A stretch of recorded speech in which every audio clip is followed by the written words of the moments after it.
Исследовательское судно «Калипсо» благополучно пережило многие штормы и бури.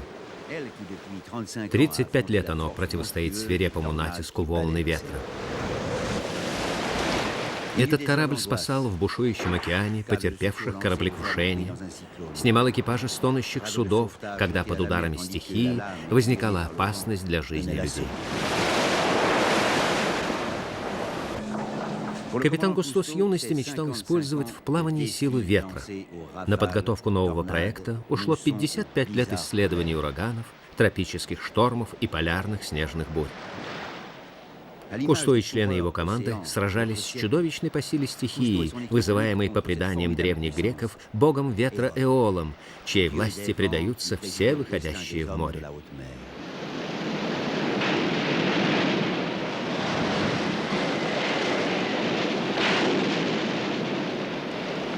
Капитан Кусто мечтает, чтобы ветер стал его союзником.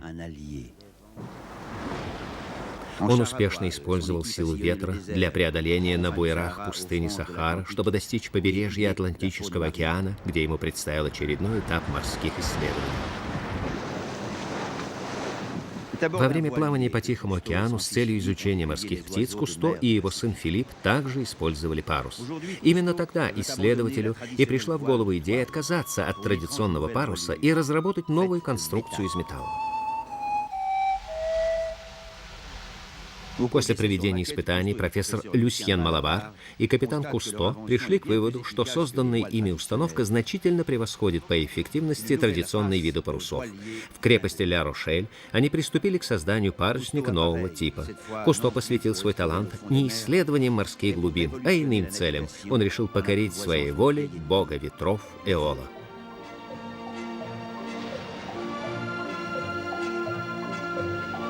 Дочь ветра. Режиссер Джон Со.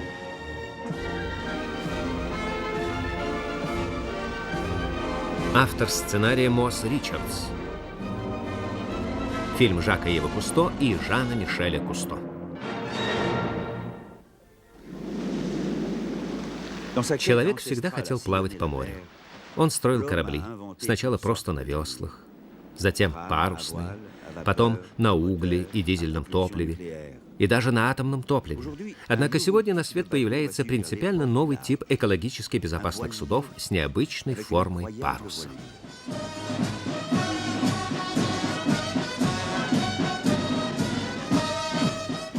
На этих кадрах запечатлено отплытие нового корабля команды Кусто. Ветряная мельница из порта Танжер в Марокко. Такие суда существовали в далекие времена расцвета Финикии и Карфагена.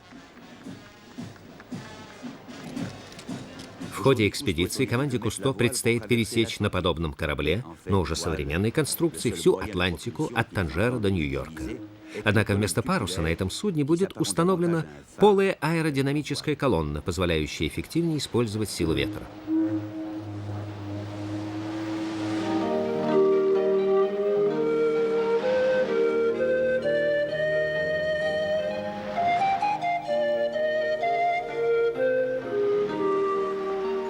Дуза 12 октября 1983 года. Пришло время проверить теорию на практике. Судно новой конструкции выходит в море. Это путешествие будет прекрасной возможностью испытать изобретение. Основой стал корпус катамарана, на палубу которого была установлена платформа с турбодвигателем парусного типа. Все операции по изменению угла наклона и площади паруса выполняются с капитанского мостика при помощи нажатия клавиш электроприводов.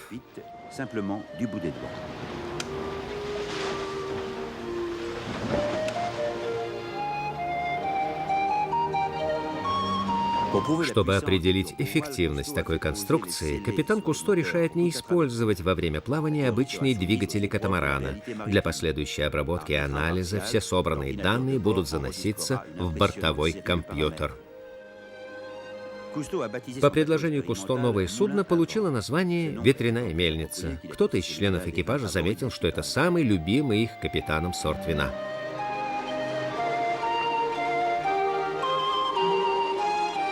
С обеих сторон, по бокам полой аэродинамической колонны, располагаются металлические сетки с переменным углом наклона, выполненные в форме полукружий, обеспечивающие высокую сопротивляемость потоку ветра внутри трубы. За счет силы ветра, при выключенной вентиляторной установке, такая конструкция даже в пассивном состоянии должна быть в 2 раза эффективнее, чем простой парус. При включении воздуха нагнетательной установки эффективность становится еще больше. Внутри колонны полностью исключается возникновение встречных воздушных потоков, снижающих эффективность парусов.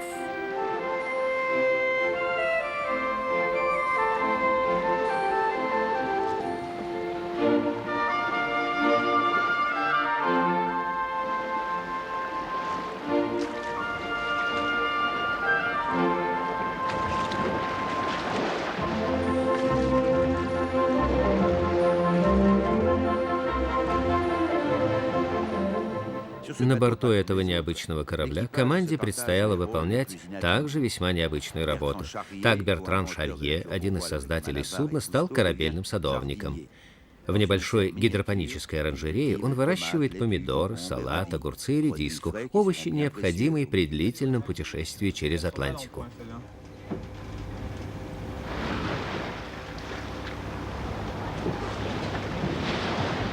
Сегодня я решил не бриться. Спать не хочется. Я доволен. Мы, наконец, в море. Скорость ветра в 30 узлов. Мы движемся со скоростью 8 узлов. Мы привыкли к морю. Мы переваливаем с волны на волну, стоим на вахте и следим за погодой. На борту воцаряется та же дружеская обстановка, что на Калипсо.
Сегодня на палубе мы увидели птичку. Зимородка. Как далеко она залетела. До земли 800 миль. Она явно потерялась. Возможно, ее случайно занесло сюда штормом. Бездомная птица ищет защиты у людей. Я помещаю ее в оранжерею. Она слабо попискивает, но постепенно замолкает.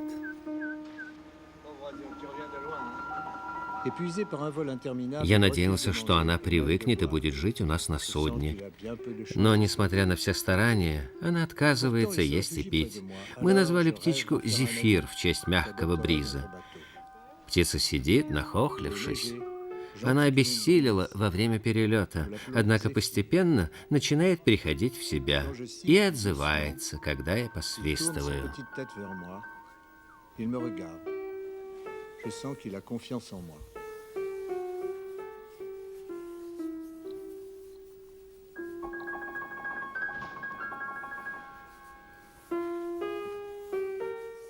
На ночь я посадил ее в спальный мешок.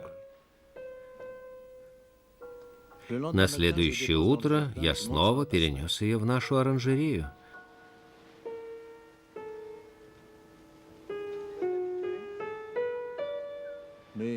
Увы, наша случайная гостья оказалась слишком слаба. В тот же день, через 2 часа, мы нашли Зефира мертвым. Mon petit ami Zéphyr, qui avait renoncé à vivre.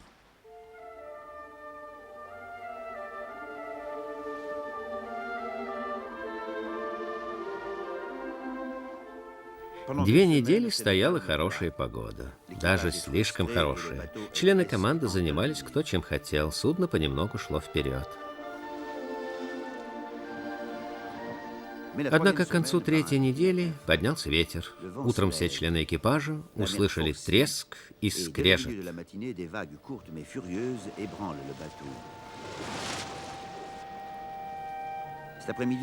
В этот день у людей появился повод для беспокойства.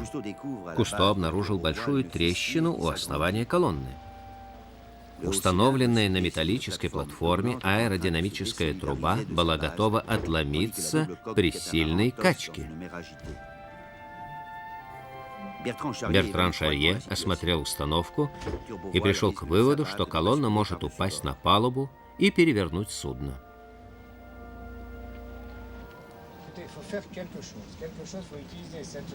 Капитан Кусто решает принять неотложные меры. Шарье тоже считает, что это нужно сделать быстрее. Молодой инженер предлагает закрепить трубу опорными листами, приварив их изнутри, а снаружи закрепить тросами. Проработав всю ночь, членам команды удается зафиксировать положение колонны. Наше судно находится в самом сердце Атлантики. Нам остается только плыть вперед.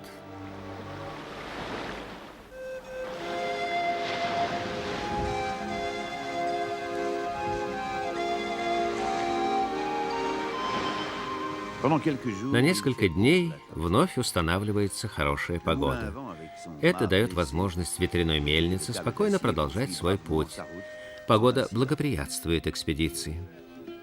Кроме того, в оранжерее созрел первый урожай. Выращенные на борту овощи явно уступают по вкусу тем, что мы привыкли есть на суше. Однако Кусто усматривает в самой возможности их выращивания большие перспективы для автономного плавания. Ветер будет нести судно вперед, а солнце согревать урожай.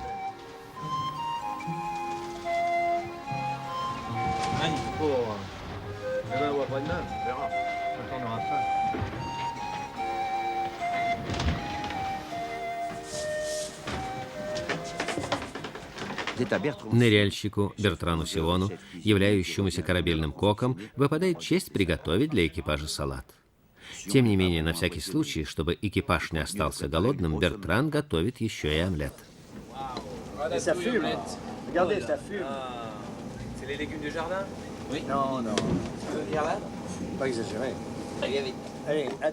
Капитан Кусто старается так налаживать отношения между членами экипажа, чтобы все они были в этом плавании одной большой семьей. На каждого из них в любой момент можно положиться. Талон — наш судовой механик, Шарье — инженер-техник, Сион — опытный аквалангист, Презлен — штурман и ныряльщик, Гижуас — радист и звукооператор.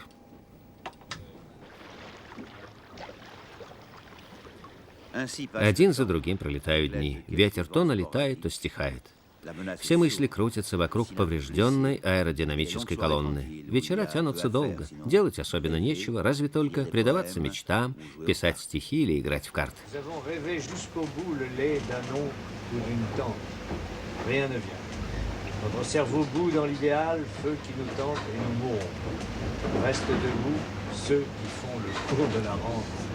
Vite, il va falloir éteindre, hein. Oh, encore, on finit, commandant. Ouais, bon. Все члены команды спят в одном кубрике, но у каждого из них свой особый ритуал отхода ко сну. Например, Гижуас предпочитает жесткой койке свой гамак.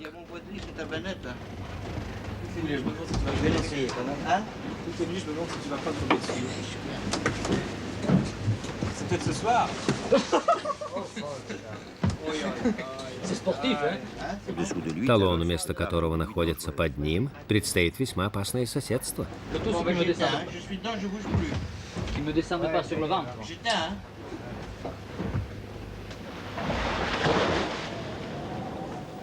Не все ночи проходят спокойно.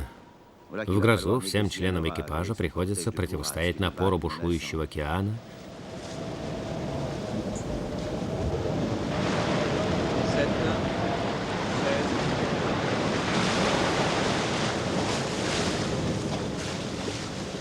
На этот раз стихия разбушевалась не на шутку, поэтому капитан Кусто принимает решение укрыться от непогоды в бухте острова Спасения. На надувной лодке «Зодиак» часть экипажа отправляется на поиски места для якорной стоянки. В этом месте штормовые волны с силой разбиваются о рифовый массив со всех сторон окружающий остров, поэтому подойти к острову и встать на стоянку в его бухте непросто. С борта надувной лодки участникам экспедиции Шарье и Сиону со стороны открывается весьма необычный вид на наше судно, вызывающий у них больше беспокойства, чем энтузиазма. У корабля слишком велик уровень килевой качки.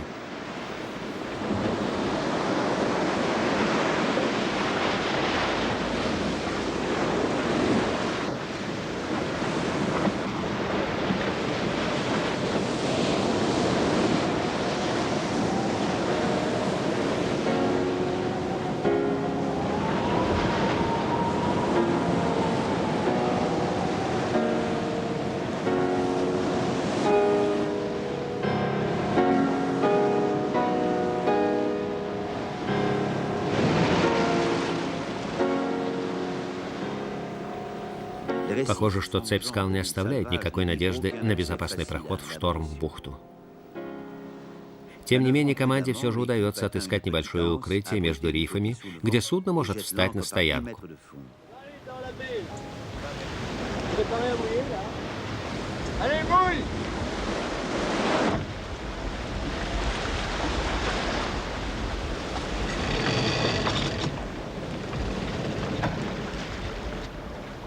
Остров Спасения — необитаемый клочок суши, всегда представлявший угрозу для навигации в районе Атлантики.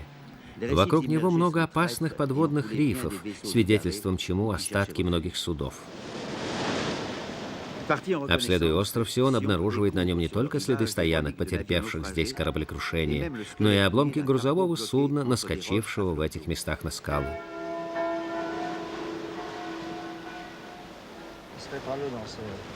C'est un peu petit quand même. Ah oui. Zodiac Mark II, c'est pas suffisant. Команде Кусто эта вынужденная остановка дает прекрасную возможность совершить серию глубоководных погружений в районе острова Атлантического океана. Сам капитан Кусто решает осмотреть кладбище затонувших судов.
Пребывание под водой всегда отвлекает.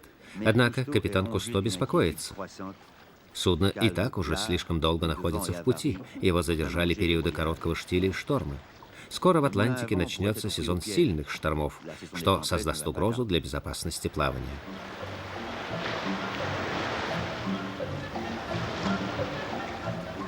Поскольку на море установился сильный и устойчивый ветер, экипаж судна решает использовать аэродинамическую установку на полную мощность. Ветряная мельница сразу же вновь устремляется в путь. Эффективность использования аэродинамической установки превосходит ожидания.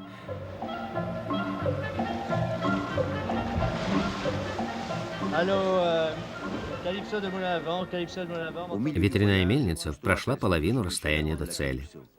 Кусто решает связаться по радио с судном «Калипсо». Они назначают место встречи. С борта «Калипсо» предполагается взять оборудование, необходимое для ремонта аэродинамической колонны. D'après les points, les deux bateaux ne sont plus qu'à un jour de route.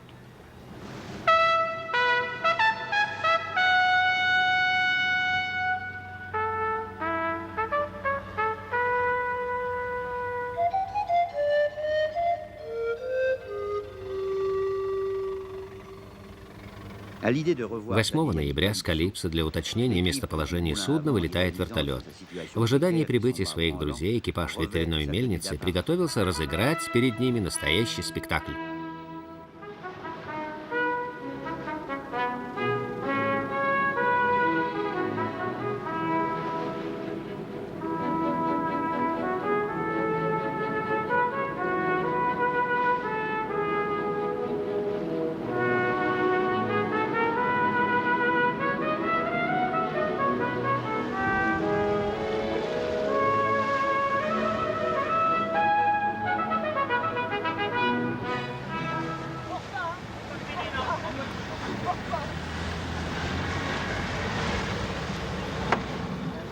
И вот экипажи обоих судов снова вместе.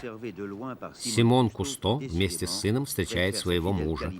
Она предпочла старый надежный «Калипсо» новому судну. Чтобы не прерывать путешествие, ремонт решено провести на ходу. Времени не остается. Для экономии с борта «Калипсо» на ветряную мельницу протягивают электрический кабель и буксировочный трос.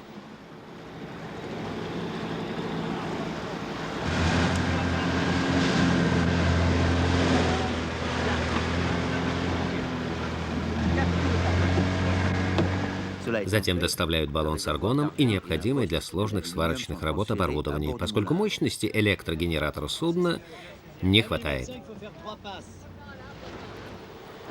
Несмотря на всю усиливающуюся качку, инженер с «Калипсо» Поль Мартен предпринимает все усилия для устранения неисправности.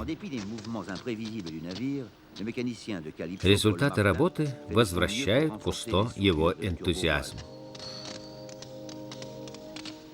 Однако экспедиция длится уже целых 34 дня. Это гораздо больше, чем было запланировано. На борту все прекрасно знают, что такое сильные ноябрьские штормы в Атлантике. 14 ноября ремонтные работы завершены, и судно продолжает путь своим ходом.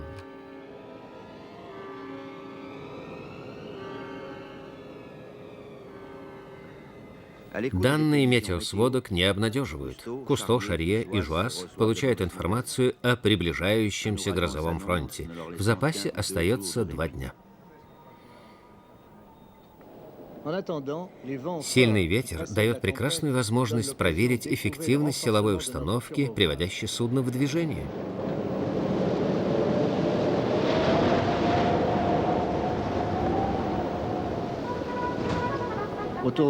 Высота волн достигает 4-5 метров. Где-то вдалеке перед нами в дымке угадываются контуры «Калипсо». Скорость ветра достигает 45 узлов. Судно идет со скоростью 11 узлов.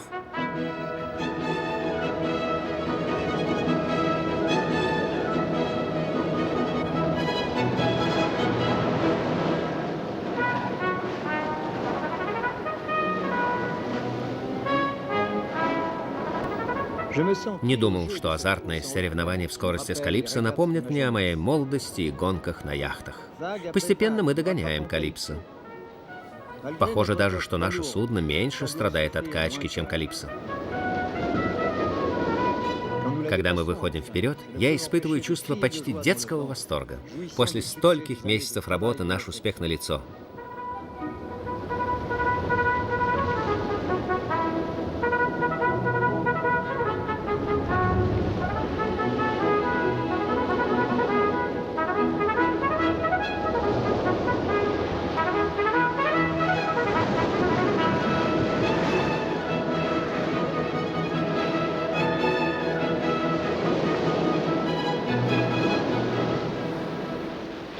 Я полон энтузиазма и покидаю капитанский мостик. Это даже при том, что шторм продолжает крепчать. Ситуация все тревожнее. Наше маленькое убежище уже не кажется безопасным. Обед превращается в настоящее цирковое представление.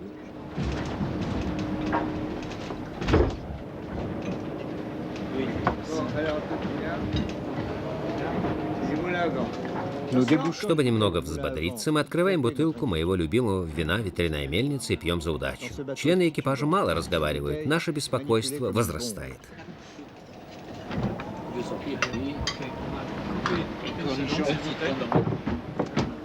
Nous n'échangeons plus que quelques mots. L'atmosphère est pleine d'anxiété.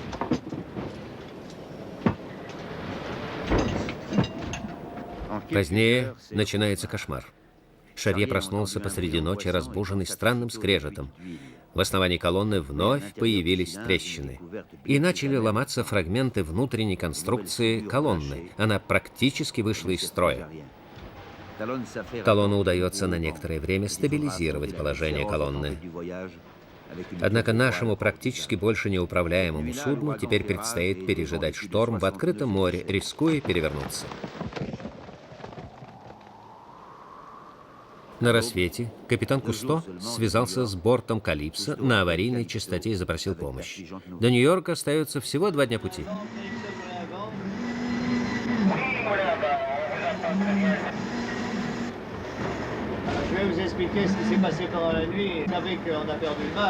У нас чрезвычайное происшествие. Сорвало с крепежной платформы колонну. Я как раз был на вахте. В 2:45 начали рваться крепежные тросы. Я понял, что колонну не спасти. Я попытался развернуть судно, чтобы колонна упала на нос судна. Если бы она завалилась на борт или на корму, судно перевернулось бы. Колонна упала за борт практически сразу. Это нас и спасло. Мы потеряли антенну радиосвязи и систему спутниковой навигации. Все члены экипажа живы. Корпус судна цел. Мы дрейфуем в открытом океане.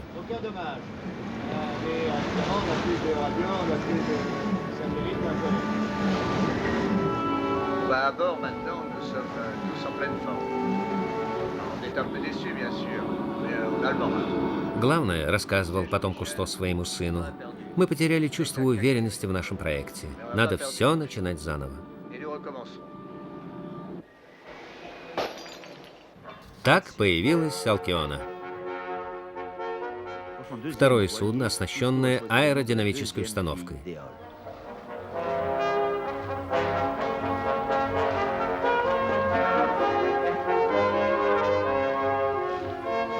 С учетом прежних ошибок, на новый корабль были установлены 2 колонны измененной конструкции, и, выйдя из порта Ла-Рошель, Алкиона взяла курс на Нью-Йорк. Причиной разрушения трубы стали разболтанность крепежа и неустойчивость старого катамарана. Корпус нового судна выполнялся под специальный заказ. Капитаном судна «Алкиона» по решению капитана Кусто был назначен Бернар де Ги. Он усовершенствовал конструкцию будущего корабля.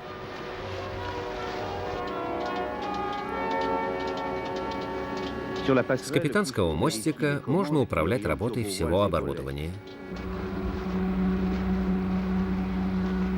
Изменять и устанавливать угол наклона и сопротивление рабочих элементов установки, а также передавать выполнение этой функции компьютеру, который также контролирует работу энергосистемы судна.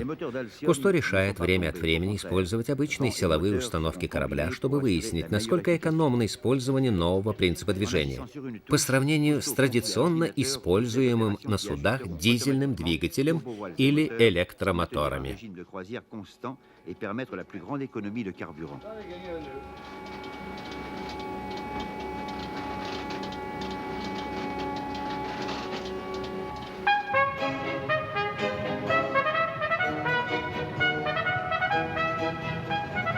Алкиона стала настоящим чудом инженерной мысли. Ежедневно судно проходит до 200 морских миль. Все 12 членов экипажа размещены в комфортабельных каютах. Впоследствии сам Кусто скажет об этом судне, что оно было автоматизировано настолько, что вполне могло бы плавать вообще без людей.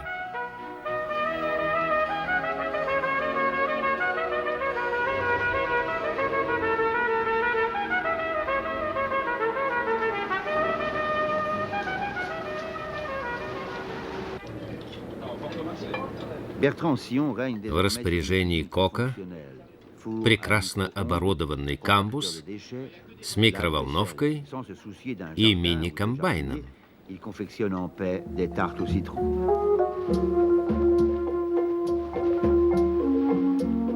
Алкиона достигает островов Шеврской гряды и Азорских островов, а затем, искусно маневрируя, проходит через пролив между островами.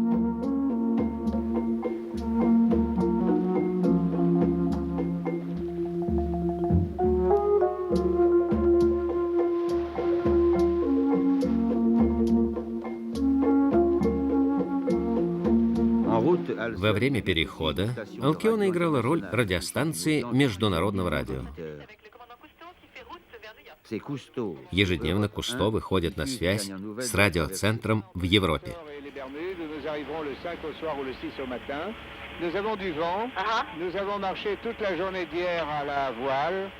На борту американский журналист Лен Кинг. Он передает репортажи в США по каналам CNN через Атланту.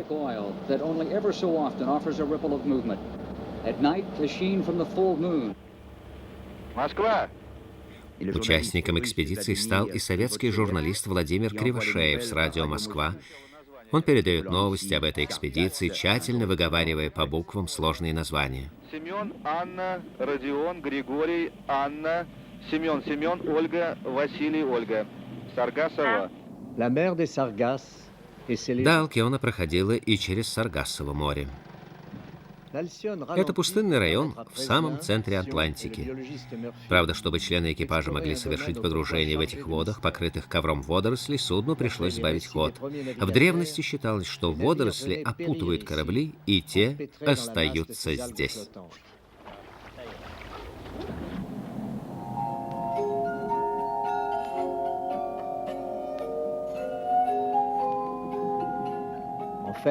Однако в этих местах слой водорослей не так велик. Скопление водорослей в этом районе объясняется большим кругооборотом двух крупных океанических течений. В самом сердце этого растительного царства находит убежище необычные создания, например, саргассова рыба. Саргассова рыба названа так из-за своего цвета. Она умело маскируется среди этих джунглей. Несмотря на свой вполне мирный внешний вид, это весьма серьезный хищник.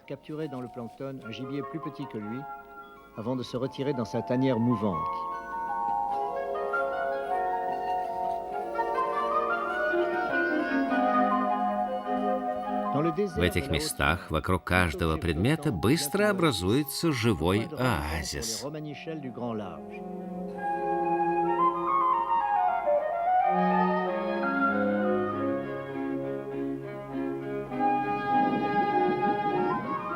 Здесь редко когда появляются подводные пловцы, поэтому рыбам-баллистам и другим необычным существам мало кто угрожает.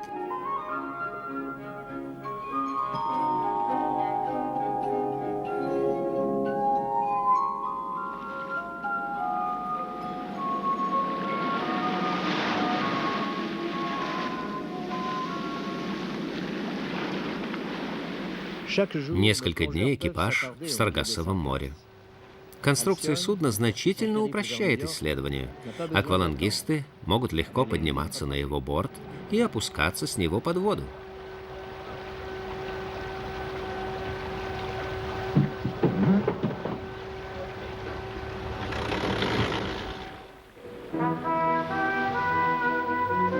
В 200 милях от побережья США западный ветер позволяет экипажу продемонстрировать скоростные возможности Алкионы.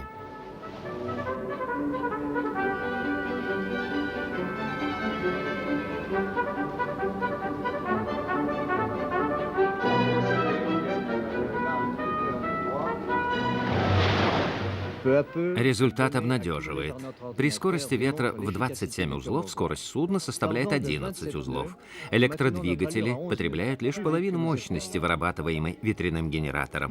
Пример Алкионы позволяет сделать вывод, что корабли будущего смогут отказаться от использования дорогостоящего топлива, загрязняющего воду и воздух.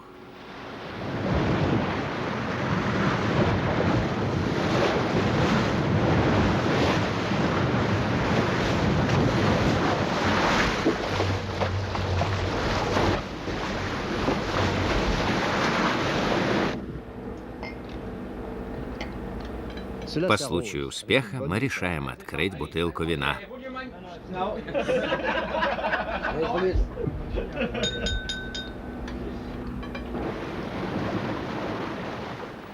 Там снаружи бушует море, а здесь, внутри, я сижу в тишине перед сложными приборами.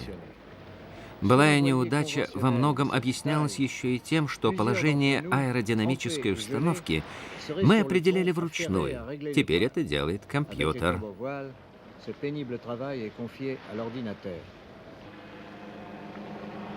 В 100 километрах от Нью-Йорка с борта Калипсо вылетает вертолет, чтобы точно определить положение Алкионы, уже 3-ю неделю находящейся в море. Осматривая судно с воздуха, пилот Боб Браунбек замечает, что вокруг Алкионы резвятся дельфины и киты.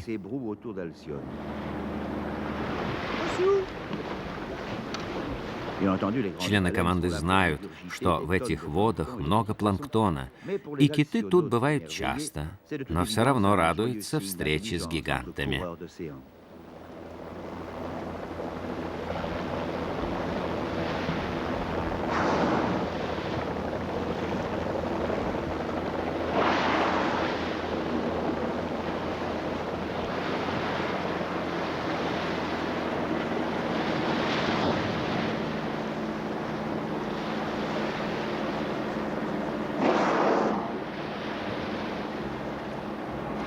Калипсо приветствует группу парусных судов.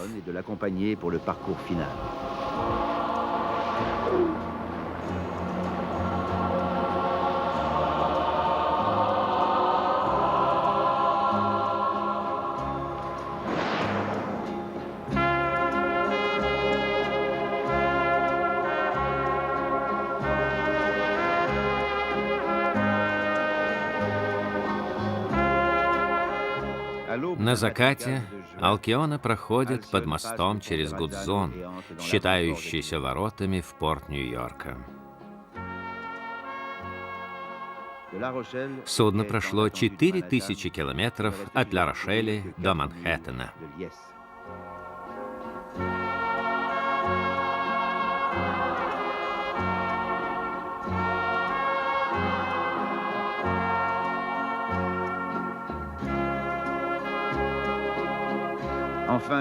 Нам пришлось вести долгие переговоры с властями и проходить утомительные согласования.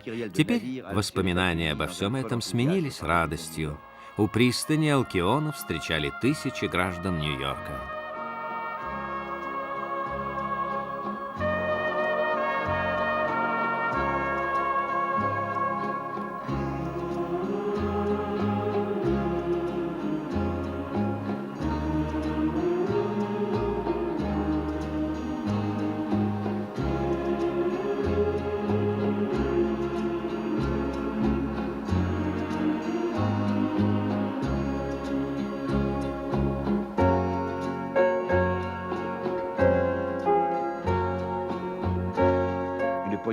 Здесь нас ждали и члены команды Калипсо, старые друзья и люди, так или иначе поддержавшие этот проект.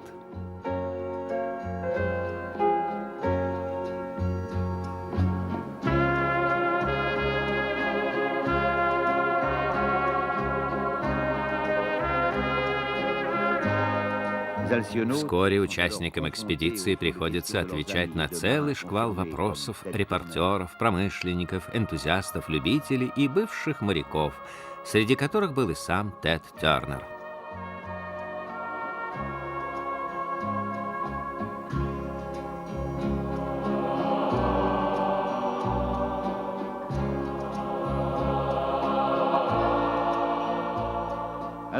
Затем всем авторам проекта этого нового необычного судна, Малавару, Кусто и Шарье, пришлось долго позировать перед объективами камер репортеров.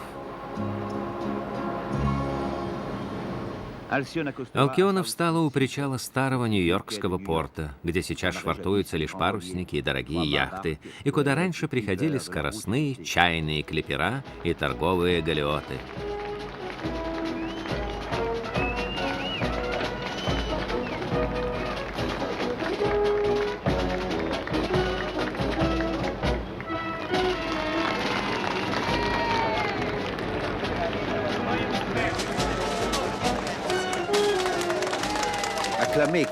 Этот исторический день увековечил не только капитана Кусто с его новым необычным кораблем, но и саму идею того, что парусная навигация еще не отжила свой век.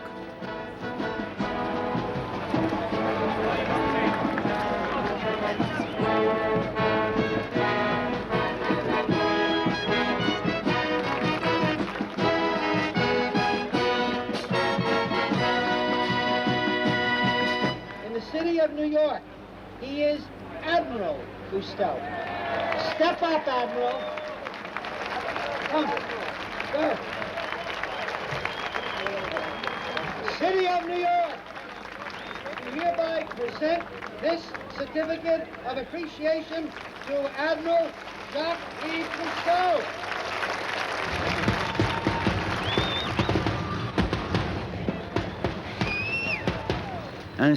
Так закончилось первое плавание Алкионы, корабля, пользующегося покровительством самого бога ветров Эола.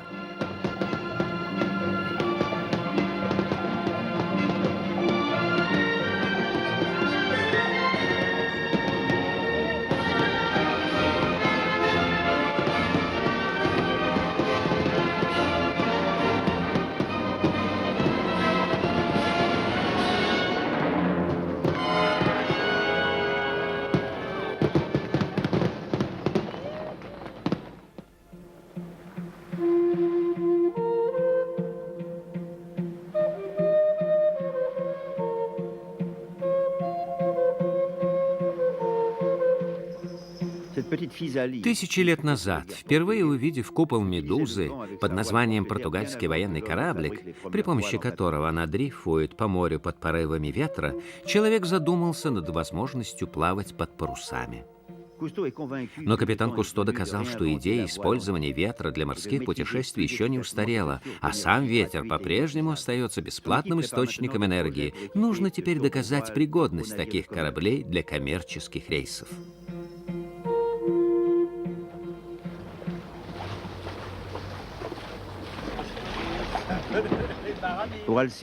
Алкиона успешно завершила свое первое плавание.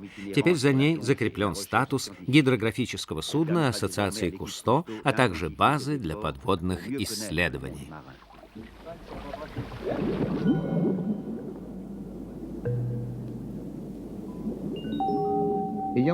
Подтвердив колоссальный практический потенциал использования силы ветра, участникам исследовательской группы Кусто вновь предстоит вернуться к тому, чем они занимались уже около 40 лет.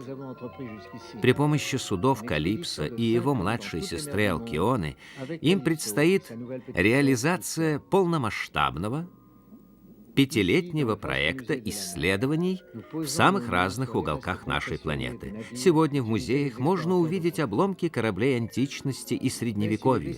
Наука мореплавания шагнула очень далеко. Новая экспедиция команды Кусто — это попытка заново открыть для людей нашу планету, показать ее таковой, какой она была за долгие годы до появления самого человека, рассказать о ее тайнах и загадках.